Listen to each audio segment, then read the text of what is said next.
Broadcasting Corporation noon hanggang ngayon. 73 taon sa dagupan. 89.3 DWIZ. Nagbabalita ng tama, naglilingkod ng tama.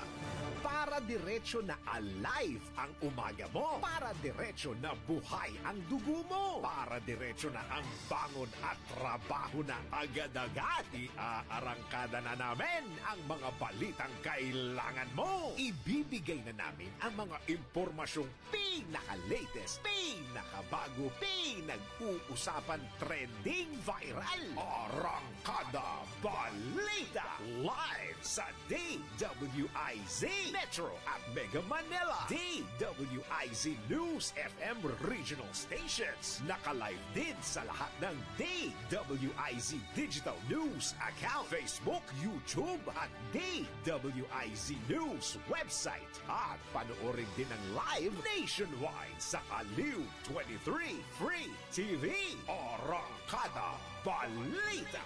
Arangkada na sina Drew Nasino at si Ate Juday, Judith Estrada Larino. Gising ang morning mo sa Arangkada Balita. Live araw-araw, Monday to Friday, 5 a.m. Pagsapit ng alas 12 bago ka mag-lunch o kaya nagla-lunch ka. Dagdagan pa ang mga alam mo para hindi ka naman huli sa balita. Live sa DWIZ Manila at sa lahat ng DWIZ News FM sa buong Pilipinas, Luzon, Visayas at Mindanao. At mapapanood ng live sa Aliw 23 Free TV at sa lahat ng digital channel ng DWIZ. Ang Balitang Bayan. Mga balitang nangyari lang at kasalukuyang nangyayari. Balitang Bayan. Kasama ang opisyal na tagagising ng bayan, si Drew Nasino. Di ka aantukin kapag nalaman mo na ang latest sa Balitang Bayan. Sa patuloy na pagbabalita ng tama at paglilingkod ng tama. Balitang Bayan. Araw-araw, 12 noon. Walang yumayaman sa pagiging empleyado lang. Dapat lahat tayo nagninegosyo. Timing! Narito ang isang programang magbibigay ng tamang gabay sa pagnenegosyo. Pakinggan at panoorin ang mga ekspertong magiging guest dito. Isang show para sa negosyo. DWIZ Negosyo. Kasama sina Lito Gagni at Jerry Orbina tuwing Tuesday, Thursday at Friday, 2 p.m. Pakinggan ng live sa DWIZ. Panoorin ng live sa Aliw 23 at i-follow sa lahat ng digital channels ng DWIZ, Facebook, YouTube at DWIZ News app. Huwag munang magplano, huwag munang sasabak, huwag munang papasok sa negosyo ng hindi napapanood ang show na Negosyo. Bawal ang babagal-bagal. Bawal ang kukupad-kupad. Mabilis na ang panahon, kaya maiiwan ka kapag hindi ka nakasabay sa bilis ng panahon. Presyo ng gasolina, saan traffic, saan hindi. May strike ba o wala? At mga balitang importante sa buhay ng commuter na Pinoy sa DWIZ. Todo balita, Lunes hanggang Sabado dito sa DWIZ FM 89.3 News Radio Dagupan.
Isang napakagandang umaga ang ating pagbati.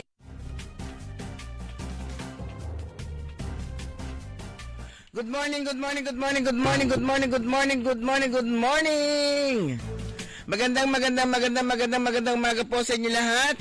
Araw po ngayon ng Huwebes at ngayon ay July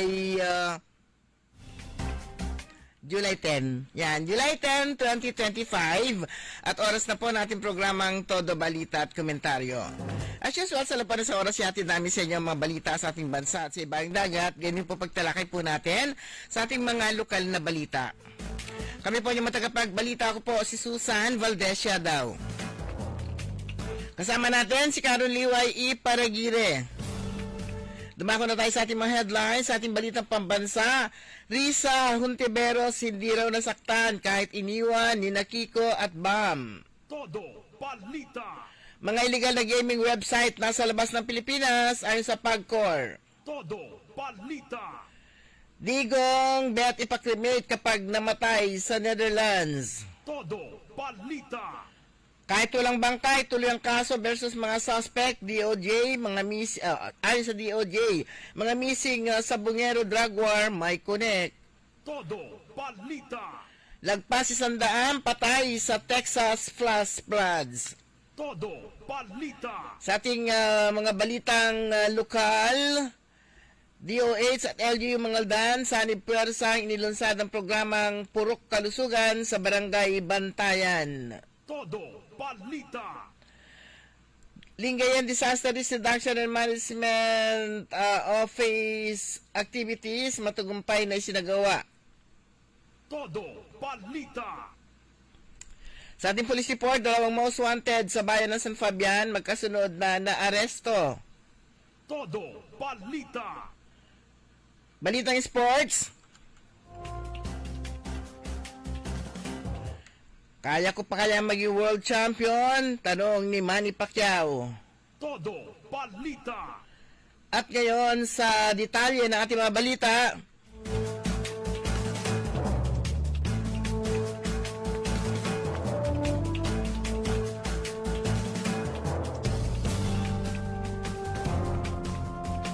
Hindi nasaktan si Senadora Risa Hontiveros sa umano'y desisyon ni na Senador Francis Kiko Pangilinan at Bam Aquino na sumama sa mayorya ng Senado sa ilalim ng Senate President Francis Chis Escudero. Matatandaan si Hontiveros ang tumulong sa pangasiwa ng kampanya ni Aquino at Pangilinan sa 2025 midterm elections. Hindi ako na-hurt dahil yun na nga sabi ko nga, basta patuloy akong maninindigan ani Hontiveros matapos magsampa ng cyber libel case laban sa ilang vloggers. Ayon sa senadora, ang may kanya-kanyang diskarte ang bawat isa, pero mananatili siyang tutok sa pagpapalakas ng oposisyon. Malalaman naman lahat ang final decisions ng bawat isa sa umaga ng July 28, pagbukas na ang session, dagdag pa niya.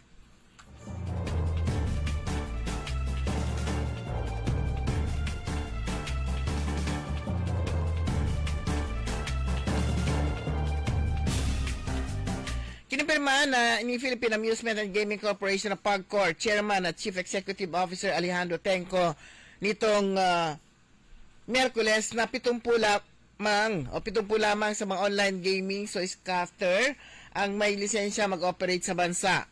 Sa isang panayam, sinabi ni Tenco na totoong problema sa electronic games ay nasa illegal operators at hindi nakabase sa Pilipinas at wala sa mismong sugal. Marami ang mga illegal na patuloy po nag-ooperate, lalong higit na nakakalungkot ay karamihan dito sa mga illegal operator ay wala sa ating bansa, paglalahad ni Tenco. Isa rin na niya sa kinakaharap nilang problema ay dumaraming reklamo sa mga hindi nakukuha ang premyo sa mga hindi rehistradong gaming site. Kaya naman binalaan ni Tenco ang publiko na maglaro lamang sa malisensyado at rehistradong operator upang mabigyan ng tulong ang mga ito kung magkaroon ng problema.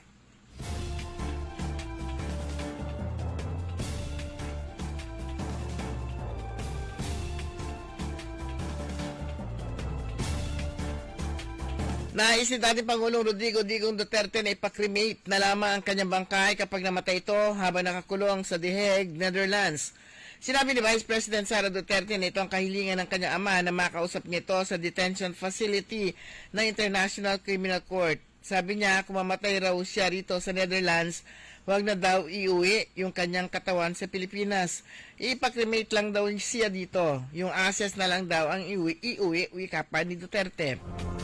And then sabi ko, di-discuss na lang natin sa susunod kasi hindi ako pro-cremation. Tapos siya proclamation, siya paglalahad pa niya. Binanggit pa ng Vice Presidente na hindi siya nabibigla sa naging kahilingan ng kanyang ama dahil natural lang na mag-isip ng ganito ang mga 80 anyos na na taong 80 anyos ng edad.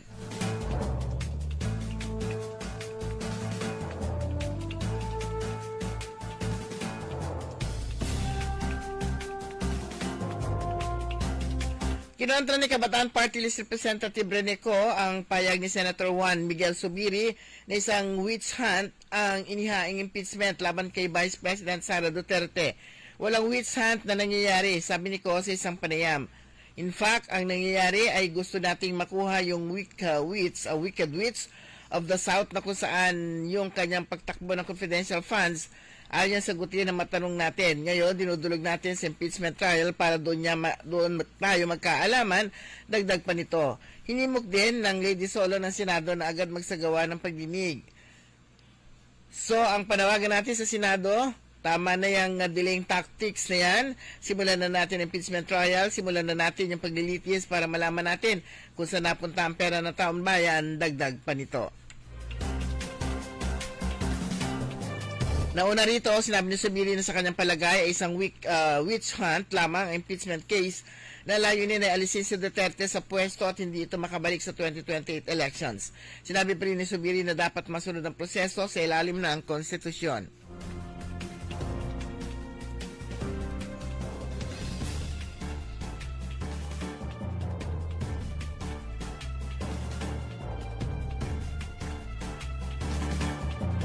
Ibinasura ng Makati City Prosecutor's Office ang sinampang criminal complaint ng socialite na si Nicky Lopez laban sa dati nitong asawang si Bacolod City Representative Albi Benitez sa aligasyon ng infidelity, partikular na romantiko relasyon umano nito sa aktres na si Ivana Alawi.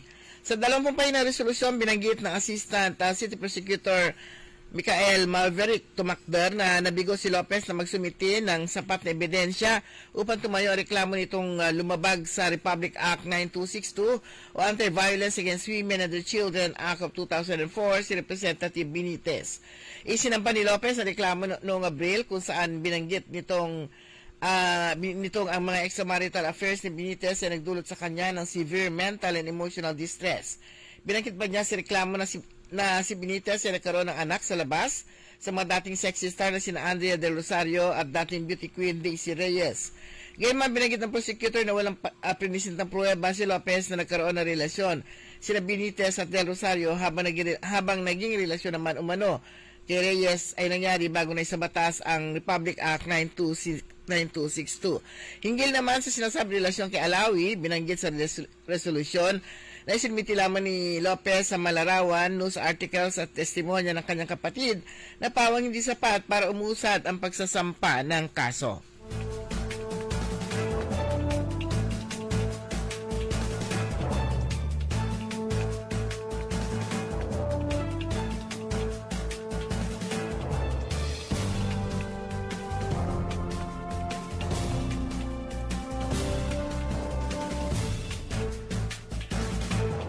Ibinunyag ni dating ni Justice Secretary Jesus Crispin Boying Rimulya na ilang individual na suspect sa mga missing sa Bungero ay konektado rin sa maduong gera kontra droga ni dating Pangulong Rodrigo Digong Duterte.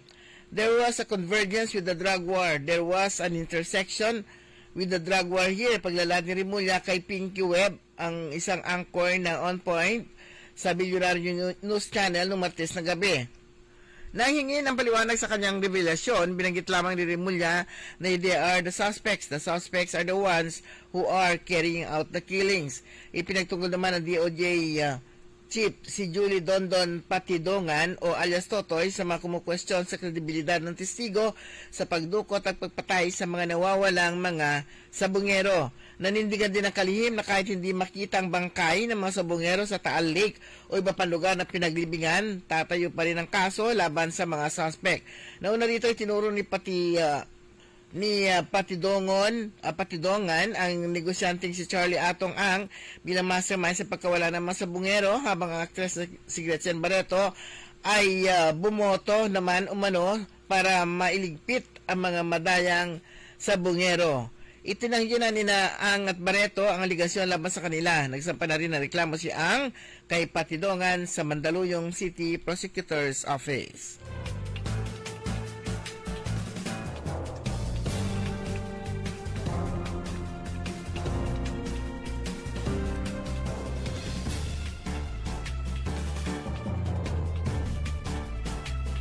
Dumako tayo sa ating mga balita sa Bayong Dagat. Pumalo na sa 109 katao na sawi matapos ang matinding pagbaha sa Texas Hill County noong July 4. Pinakamatinding tinamaan ng Kerr County, partikular sa bayan ng Kerrville, kung saan rumagasa ang tubig mula sa Guadalupe River. Sa lugar nito, 94 na bangkay ang na-recover, kabilang ang mga bata at staff mula sa isang summer camp na tinatawag na Camp Mystic. May natalang 15 iba pang nasawi sa iba't ibang bahagi na rehiyon, habang 161 pang naulat na nawawala. Patuloy ginagawang search and rescue operations, pero aminado ang mga opisyal na mahirap nang umasa na may sasalba pang buhay sa mga natitirang nawala. Umani rin ng batikos ang ilang lokal opisyal dahil umano sa kakulangan ng babala at mabagal na pagresponde habang lumalala ang sitwasyon ng baha.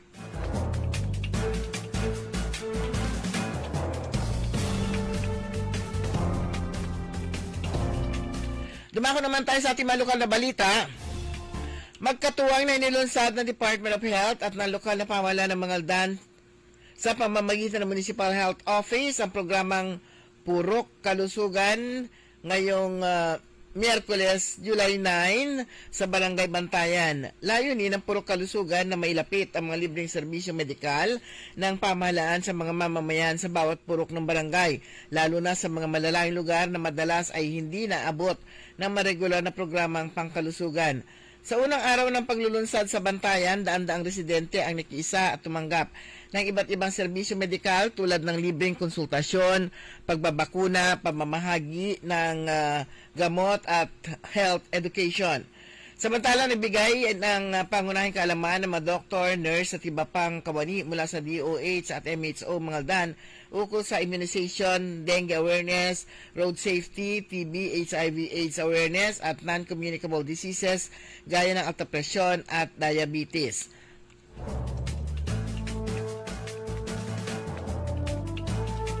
Sa kaugnay na balita, isa sa matampok na bahagi ng aktibidad na road safety awareness dahil kabilang ang Barangay Bantayan sa malugar sa bayan na may naitatalang sunod-sunod na insidente sa kalsada.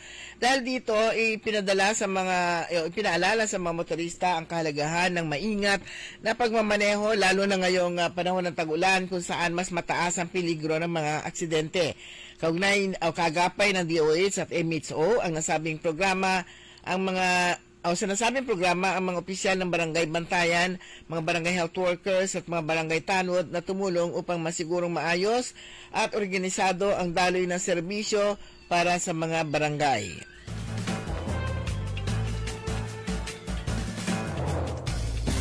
Samantala sa pangunguna ng Lingayen Disaster Reduction and Management Office o LDRMO, matagumpay na sinagawa ang isang coordination meeting kasama iba't ibang private at public school heads bilang DRRM coordinators kahapon sa Lingayen Evacuation Center Conference Room. Layunin ng pupupulong na tiyakin ang kaligtasan ng mga mag-aaral, guro at ng mga pasilidad ng mga paaralan sa gitna ng banta ng masamang panahon ngayong tag-ulan. Tinalakay ang mga mahalagang usapin gaya ng lagay ng panahon at lokal na panganib, patakaran sa class suspension batay sa DepEd at DILG guidelines, early warning and communications system, paggamit sa mga paaralan bilang evacuation centers, kahandaan at koordinasyon sa pagtugon sa sakuna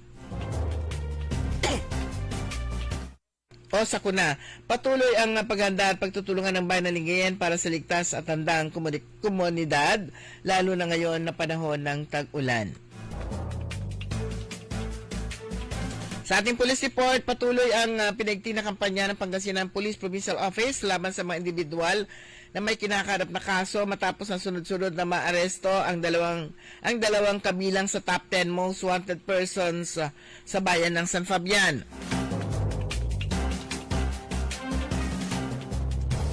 Ayon sa San Fabian Police, aminat o armado ang mga pulis ng warrant of arrest na inilabas na Regional Trial Court First Judicial Region Branch sa 41 Dagupan City para sa kasong paglabag sa Republic Act 11765 of Financial Products and Services Consumer Protection Act at itinakda ang piyansa sa halagang 210,000. Makalipas lamang halos 2 oras, bandang alas 2:40 ng hapon sa parehong barangay, ay naaresto naman ng pinagsanib na pwersa ng San Fabian Police at 104th Maneuver Company ng RMFB1 ang isa pang most wanted. Ang top 2 most wanted person, municipal level, isang 34 anyos may asawa, online seller, at residente rin ng Barangay Lungo Central. Ang suspect ay naresto sa bisa ng 3 magkakahiwalay na warrant of arrest na pawang inilabas ng Regional Trial Court First Judicial Region Dagupan, lahat noong June 11 para sa sumusunod na kaso. Paglabag sa Section F o Section 3 na Republic Act 11765 kaugnay ng Section 11 may piyansang 210,000. Estafa sa ilalim ng Article 315 ng Revised Penal Code na inamyendahan ng Republic Act 10952 kaugnay ng Republic Act 10175 may piyansang 30,000. Kasalukuyan nasa kustodiya ng San Fabian Police Station ang dalawang naarestong individual para sa nararapat na disposisyon.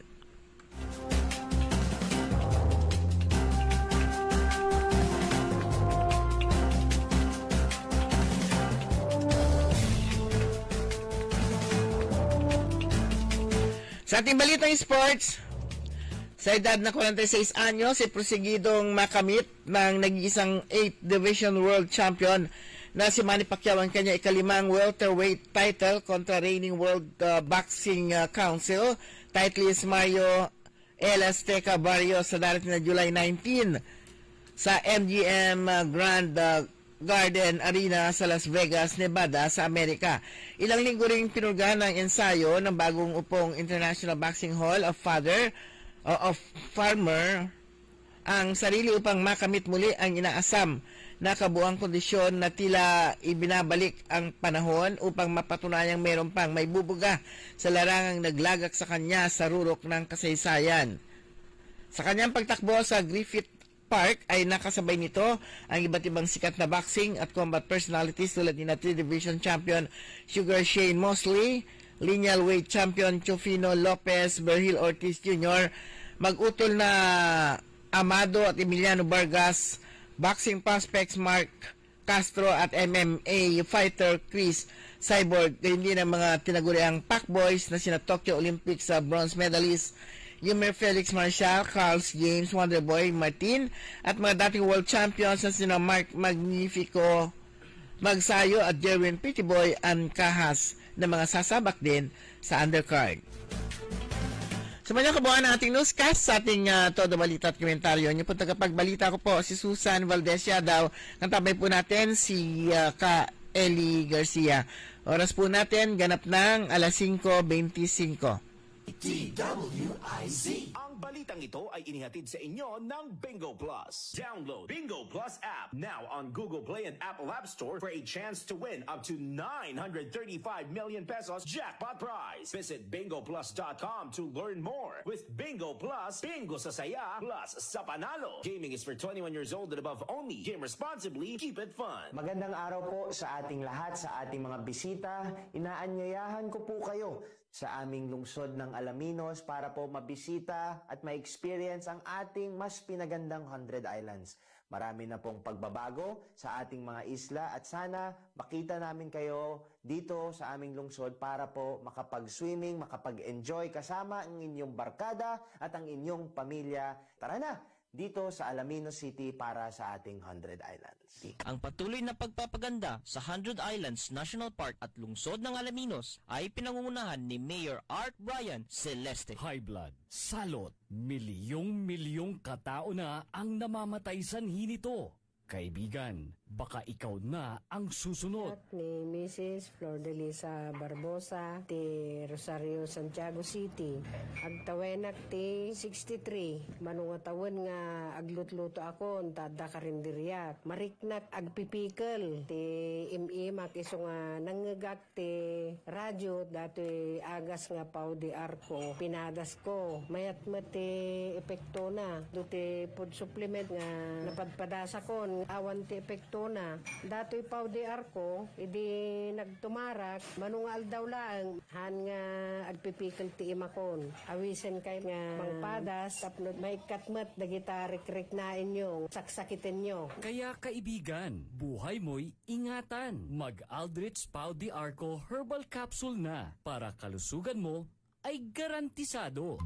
Hoy mga suki, hanap nyo ba ay mga murang bilihin, malinis at sariwang pagkain sa pang-araw-araw at handaan tuwing may okasyon? May suggestion kami sa iyo. Tayo na sa Macador Market na kung saan inyong mabibili ang mga mura, sariwa, malinis at ligtas na bilihin tulad ng karne ng baboy at baka, manok, isda, gulay at iba-ibang sangkap sa pagkain. Matatagpuan din sa Macador Market ang dry goods, groceries, eateries at fruit section. Kaya ano pang hinihintay nyo? Gawing bongga ang handa mo everyday with Macador Market. Macador Market is open from 4 a.m. to 8 p.m. Visit us at Macador Market, Galvan Street at Zamora Street sa downtown, Dagupan City. Huwag papayag na wala kang alam sa balita. Maiiwan ka niyan. Huwag kang papayag na hindi mo alam ang latest. Ma-out of place ka niyan. Programang hatid ang tamang balita at tamang impormasyon. Hindi lang sa Maynila, kundi sa buong bayan. Ronda Pilipinas. Pinakabago at pinaka-updated na mga pangyayari ihahatid live. Ronda Pilipinas. Kasama ang gigising sa inaantok mong dugo, si Dennis Antenor Jr. Ronda Pilipinas. Makinig sa buong Pilipinas sa DWIZ Manila hanggang saan mang sulok nationwide sa lahat ng DWIZ local stations sa buong bayan. Watch din ng live sa Aliw 23 at sa Facebook at YouTube ng DWIZ Ronda Pilipinas. Monday to Friday, 10 a.m. Dahil ang balita hindi tumitigil. Dahil ang balita tuloy-tuloy na nangyayari. Dapat alam mo ang latest kahit ang mga taong nasa likod ng balita. Kaya makibalita kay Senyor Balita. Araw-araw, Lunes hanggang Biyernes, kasama si Ray Pacheco. Live na mapapakinggan sa DWIZ.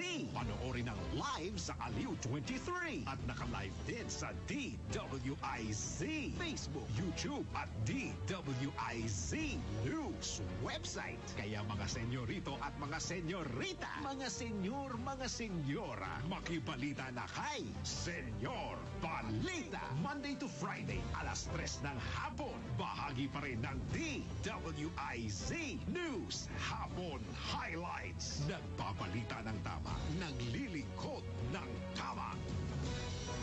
What's up, Pilipinas? What's up, Pilipino? Sana diretso ang araw mo na payapa, tahimik at maunlad. Tara, sali ka na sa programang may usapang pangkapayapaan, usapang pangkaunlaran sa Up Pilipinas. Usapang pangkapayapaan, usapang pangkaunlaran, Pilipinas. Kasali ang lahat sa kwentuhang pambayan. Live na live sa DWIZ Manila. Live din sa Aliw 23 Free TV. At pwedeng i-follow sa lahat ng DWIZ Facebook, YouTube. At pwede rin mapanood sa DWIZ News app. Kasama si retired Brigadier General Jerry Zamudio at ang batikang broadcaster na sina Andy Vital at Emil Carion. Up Pilipinas! Usapang pangkapayapaan, usapang pangkaunlaran, Pilipinas. Tuwing Tuesday to Friday, 7 p.m.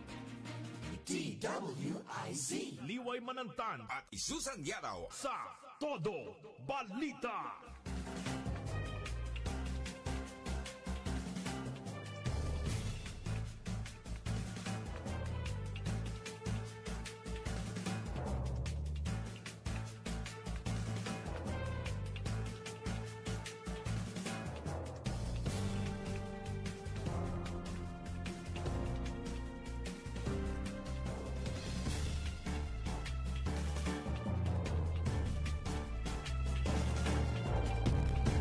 Oras po natin, ganap na alas 5:31. Welcome sa ikalawang bahagi natin programang Todo Balita at Komentaryo. Kami po yung matagapagbalita. Ako po si Susan Valdez Yadaw. Ako naman si Liway Manantani Paragire. At welcome sa ikalawang bahagi ulit ko. Meron kasi akong katsate. Welcome po sa ikalawang bahagi ng Todo Balita. Yung oras po natin alas 5:32. And ayan. Ilan po sa mga local government units dito sa lalawigan ng Pangasinan ang kasama sa tumanggap ng 387 patient transport vehicles. In short, ambulansya. Ayan, ginanap yung Wednesday kahapon. Ginanap yung turnover ceremony distribution sa Quirino Grandstand sa lungsod ng Maynila at andon ang ilang mga mayors mula sa lalawigan ng Pangasinan, and I think Governor Ramon Gico III andun din. So nakalagay dito, the distribution in partnership with the Philippine Charity Sweepstakes Office. Bahagi ito ng programa ng administrasyon na palakisin ang emergency response at saka public health care. So since 2022, ayon dito sa balita, meron ng 680 ambulances ang nai-distribute sa iba't ibang bahagi ng Pilipinas. Ayan. Ilan ang Pangasinan? Ilan sa mga nakita kong mga mukha doon, base na rin sa post nila, may ang Urbistondo, San Nicolas, Lingayen, at marami pang iba. Baka yan yung mga yung second batch ng mga hindi tumanggap ng PTV tawag yan, di ba? PTV, Patient Transport Vehicles. Kasi yung kamakailan tumanggap sila doon sa mismo, sa Ilocos Sur or Ilocos Norte, yung ilang mga mayors dyan. Yan, bahagi ng kanyang pag all of government program siya sa mga sa lalawigan o kaya sa rehiyon. Anong na nga ba yun yung dyan sa pala yan, sa Kalasyaw yung narinig natin na may ambulansya na rin. So libre, 'di ba? Libre, walang bayad kung sakaling Yun yung inanunsyo ni Mayor Patrick Karamat doon sa kanyang inaugural address. Pero pinakauna po na talagang tutok din diyan sa parang 15 years ago, Alaminos City, kay mayor si unang upo ni Mayor Mayor at ngayon ni Congressman Art Celeste, itong pagkakaroon din ng ambulansya sa syudad na libre. Yan, pero yan first come first serve.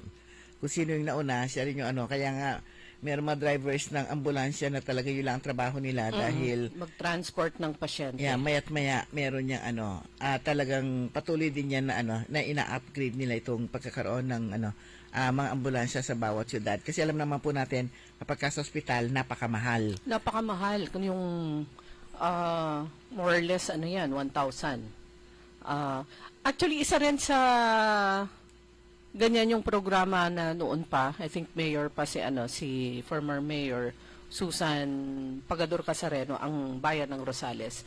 Napakahalaga ng ganitong mga sasakyan, patient transport vehicle o kaya ambulansya, lalo na sa mga kababayan po nating nasa medyo malayo, hindi lang malayo kundi medyo malayo sa syudad, dahil yung pag emergencies kailangan ng transportation, kung minsan walang available kaagad na tricycle o anumang sasakyan na pwedeng magdala ng pasyente sa ospital. Kapag sa lansangan, mas mabilis pa kasi syempre either tutulungan yung mga aksidente ng mga passers-by o yung mga may sasakyan. Pero kung sa barangay, ayan, napaka-importante. Alala ko na naman nung panahon nung buhay pa si mamang namin, na kapag kailangan ng mag-transport sa kanya kasi hindi niya kayang sumakay na sa tricycle, ambulansya. At ang natatawagan natin palagi dyan, ang City Health Office, nung City Health Officer pa si Dr. Rivera.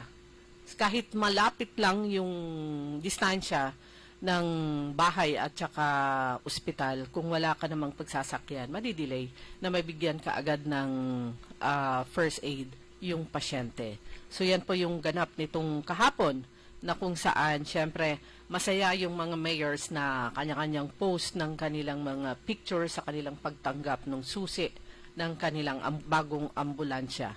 Meron pa silang group picture with President Bongbong Marcos.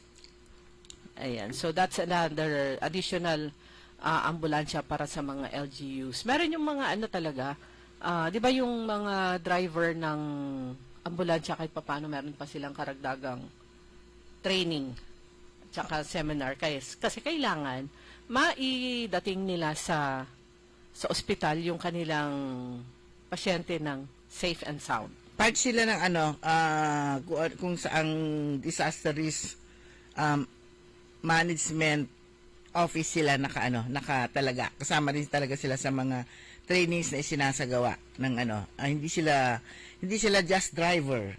So alam din nila kung ano yung papaano yung tawag dito, yung mag first aid at lahat ng mga nalalaman ng mga rescuers.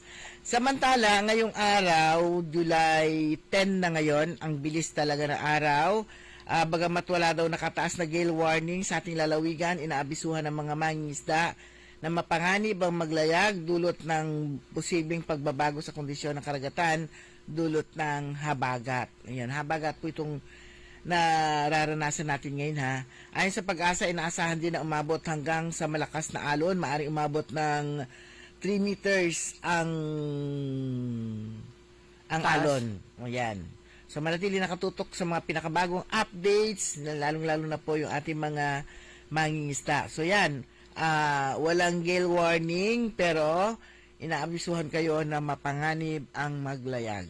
Pero yung mga iba kapag walang gale warning, minsan may gale warning na, sumusugod pa rin. Sumusugod pa rin sila dahil sa kagustuhan nilang makahuli ng mga isda para naman sa kanilang pangkabuhayan. Yun kasi i-risk nila yung kanilang buhay. At saka ang kasi nila, ilang beses na rin namin yung napagdaanan, andito pa naman kami. Iba naman kasi nawawala, naibabalik din. Yan. Tawag nito? Na iraraos din nila. Kumbaga sa nakakasurvive sila. Kaya meron yung iba na naranasan na nilang magpalayag-layag ng yung mga nawawala, bumabalik pa rin sila. Kasi naman yun nga, yun lang yung kanilang tanging pagkakakitaan. Ayan. So, rainfall advisory as of 11 p.m. kagabi, mahina hanggang katamtaman hanggang kuminsan ay malakas na pagulan ang inaasahan na mararanasan sa mga bahagi ng Pangasinan. Itong sa City of Alaminos, talagang maulan dyan. Dasol, Burgos, Mabini, Agno, Bani, Bulinaw, Andaswal, Labrador, Infanta sa loob ng susunod na 2 hanggang 3 oras. Talagang maulan dyan sa bahagi na yan. Meron akong, yung nabasa kong post actually ng PDRRMC kung bakit maulan. Inuulan-ulan ang 1st and 2nd District. Mamaya, hanapin ko lang yung aking in-screenshot na post ng PDRRMO. Explanation nga kung bakit doon ang suki ng bagsak. Tuwing habagat, sabi dito, ng post ito kahapon o the other day ng Pangasinan Provincial Disaster Risk Reduction and Management Office. Sabi dito, tuwing habagat season, lubos na naapektuhan ang western portion ng Pilipinas. At ang Pangasinan ay nasa kanlurang bahagi rin ng Pilipinas. Ang hanging habagat ay isang monsoon na nagdadala ng malakas na ulan at hangin mula sa kanlurang bahagi ng bansa. Kaya't ang mga lugar sa kanlurang baybayin ng Pangasinan ay direktang naapektuhan nito.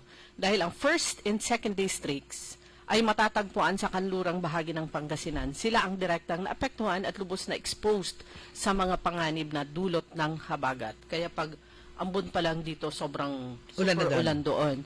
Ang District 1 and 2, sabi pa dito, ay binubuo ng mga bulubundukin, mga ilog at mga baybaying dagat.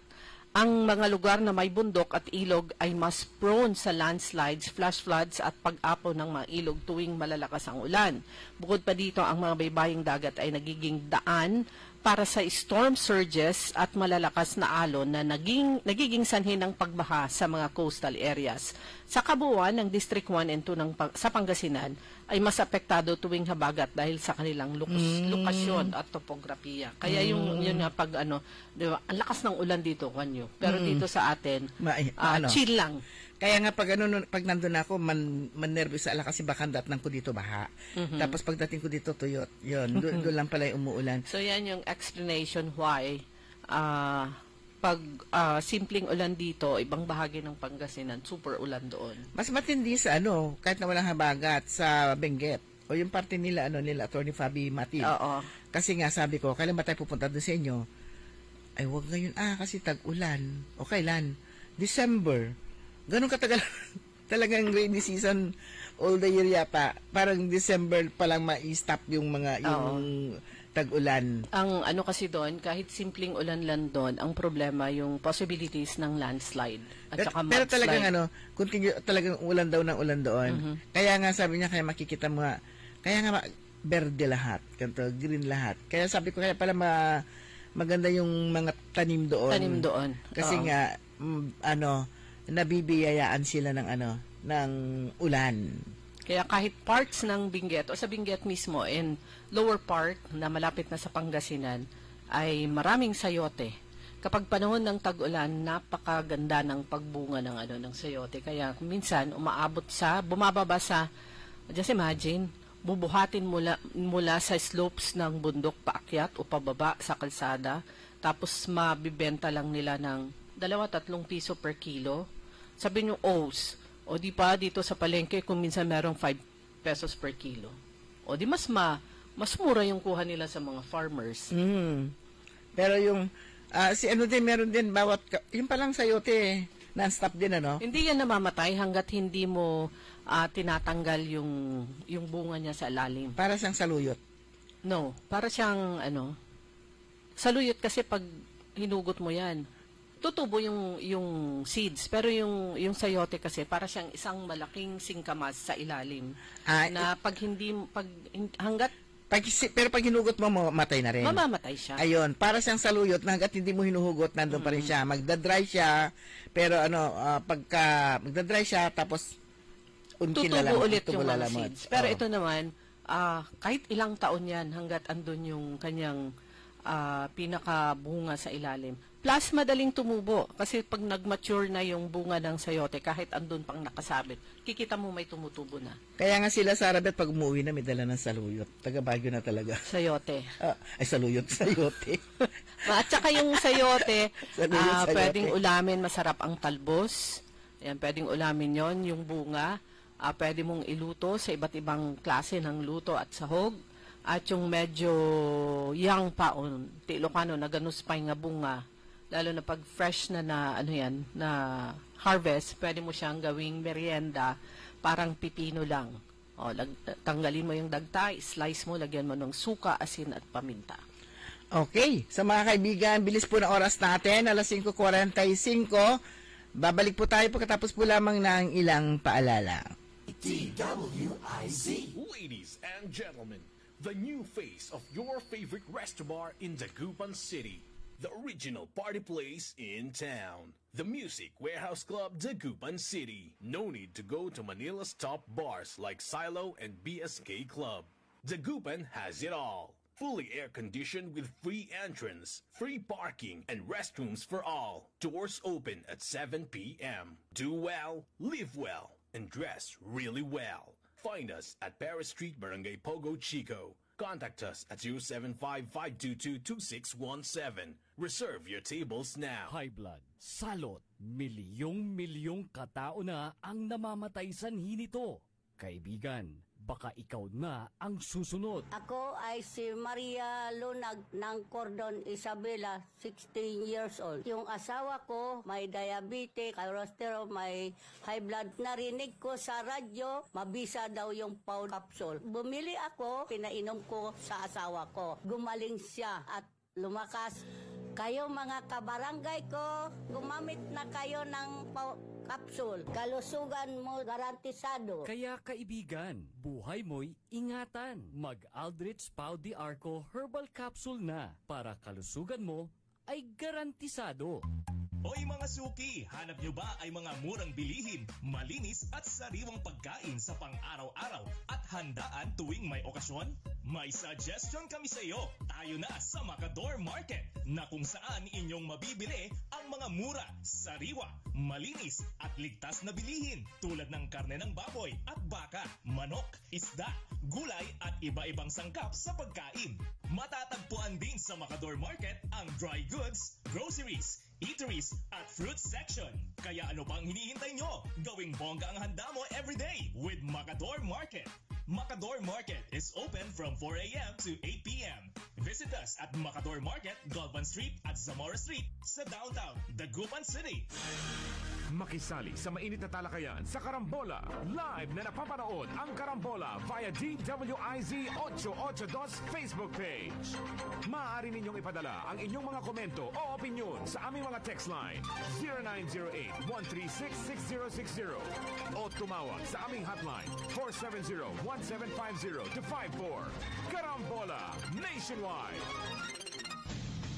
Pilipinas, ngayon na pinangungunahan ni dating Press Undersecretary Robert T. Rivera at ni Lady Eliza, winner of the 2022 Radio and Online Host of the Year Award mula sa Asia Pacific Luminaire Awards sa kanilang segment na Oh My Arms. It's culture, health, and wellness, business at iba pa. At ng Bravo Filipino Awards as the most stylish teleradyo team tuwing Lunes at Miyerkules alas 2 hanggang alas 3 ng hapon. Pilipinas, ngayon na!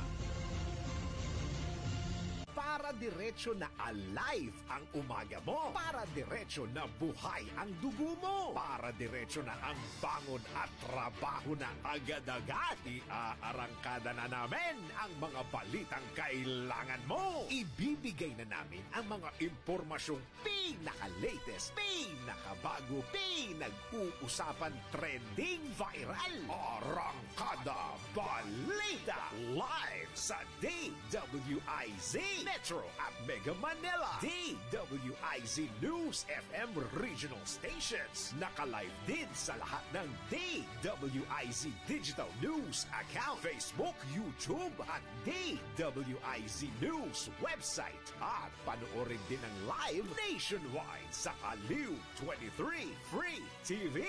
Arangkada Balita. Arangkada na sina Drew Nasino at si Ate Juday, Judith Estrada Larino. Gising ang morning mo sa Arangkada Balita. Live araw-araw, Monday to Friday, 5 a.m. DWIZ. Liway Manantan At Isusan Yadaw sa Todo Balita.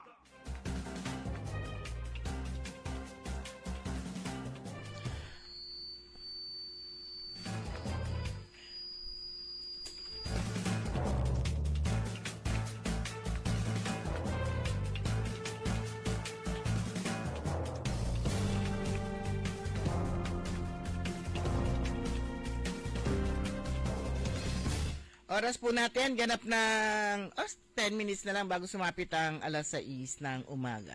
Ayan, enrollment na para sa pangalawang taon, para sa first semester enrollment ng mga incoming first-year students sa Pangasinan Polytechnic College. So meron pong 700 ulit, ano? 700 na mga mapalad na mga estudyante ang makakapag-aral ng libre sa Pangasinan Polytechnic College. So base dito sa schedule nila, July 15, yan po ay sa next week, Martes.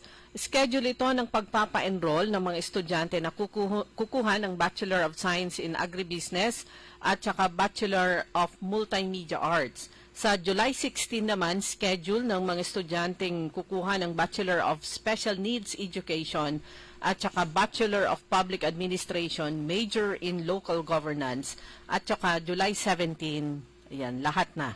All together now, yung 4 para dun sa mga kukuhan ng iba't ibang kurso. 4 na kurso sa kasalukuyan ang ino-offer ng Pangasinan Polytechnic College. Second year pa lang, pero makikita mo na yung gaano ka-successful ang Pangasinan Polytechnic College plus yung galing ng admin.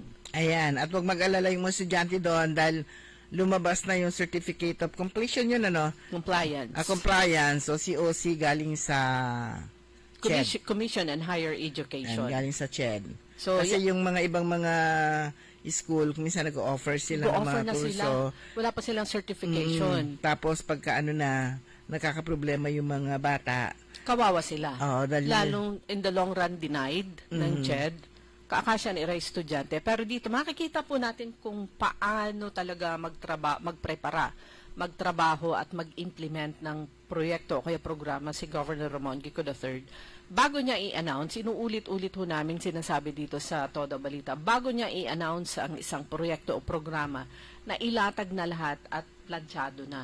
So, implementation na lang. Just imagine, di ba, first term pa lang nung nakaraan ni Governor Gico, tumayo ang Pangasinan Polytechnic College. Pero syempre, malaking tulong din po dyan ang Sangguniang Panlalawigan headed by Vice Governor Mark Guzman Lampino. So, ngayon, second year na. So, 700 students plus another 700, 1,400 na. At saka...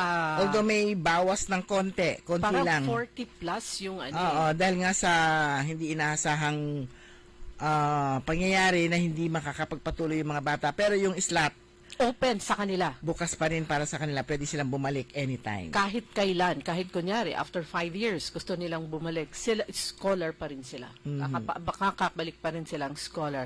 Yan na po yung sinasabi namin. Parang sa ano yan dun sa isang chain of malls, meron silang scholarship. Full scholarship at marami pang mga tulong na ibibigay sa kanila. Pero isa sa mga kondisyon, kunyari, naipasa na nung bata, naipasa na niya lahat hanggang sa final interview. Meron pang isa na dapat maipasa rin niya. Nagsusurprise visit sila sa bahay nung estudyante para tignan talaga yung kondisyon nung pamumuhay nung pamilya ng bata. Kung may nabago ba? At itatanong din, isa din sa inaalam nila, kung meron bang kakayanan yung bata o yung pamilya niya na bigyan siya nung kailangan niya sa pang-araw-araw. Ano yun?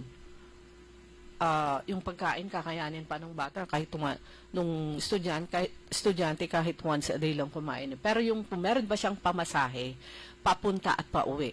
Papunta sa school at pauwi.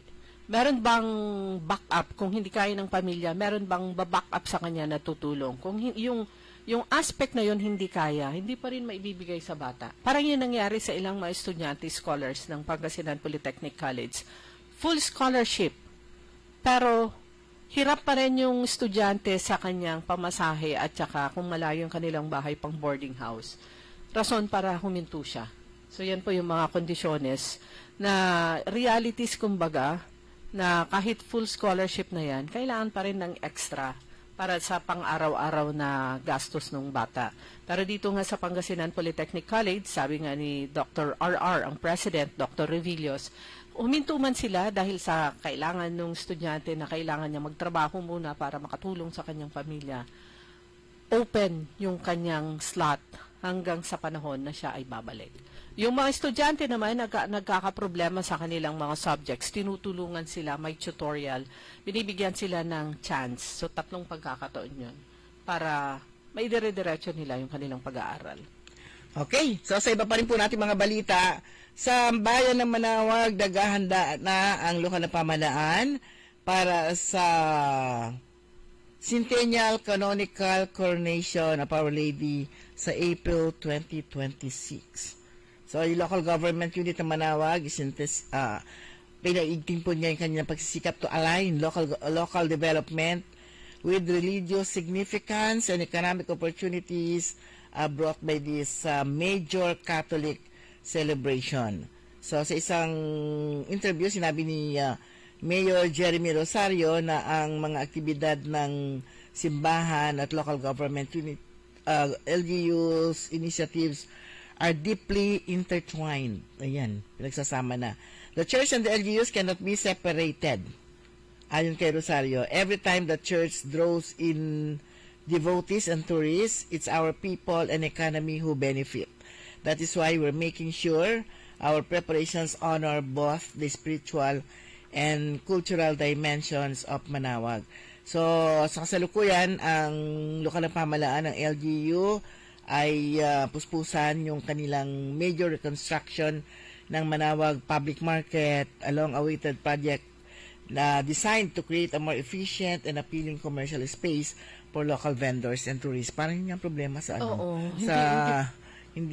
sa bayan ng Manaoag, kumbaga nagkaroon ng renovations, etc. Pero talaga hindi siya appealing. At saka kawawa din yung mga vendors, lalo na yung mga naglalatag lang na, kumbaga yung status ng Manaoag na ito ay napakaraming mga bisita na, di ba kahit gulay lang, gusto mo mamalengke. Kahit gulay lang yung bibilhin mo. Pero pag pumasok ka sa public market ng wala kang mabili. Manaoag, meron kang mabibili pag araw ng tienda, market day. O kaya, hahanapin mo dun sa liblib-liblib. Pag ordinary day, samantalang siya, tourist destination. Tourist destination. So maganda itong ginagawa ng lokal na pamahalaan ng Manaoag.